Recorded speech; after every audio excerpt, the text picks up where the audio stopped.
কোথায় গেল আব্বাস, নওশাদ, তোহা সিদ্দিকী? এরা ধর্মযাজক, পীরজাদা, পীরের আওলাদ, অনেক বড় বড় হুঙ্কার। মাত্র ভোট শেষ হয়েছে, এখনো রেজাল্ট বেরোনি। এখনই মুসলিমদের সবজিওয়ালাদের উপরে নাম ধরে, জাত ধরে, শালা মুসলিমের বাচ্চা বলে গালি দিয়ে অত্যাচার শুরু করে দিয়েছে।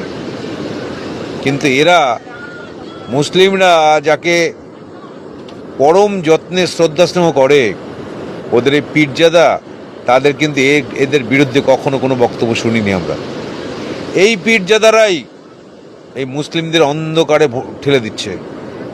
আব্বাস কোথায় তার বক্তব্য? নওশাদ কোথায় তার বক্তব্য? কারোর কোনো বক্তব্য নেই।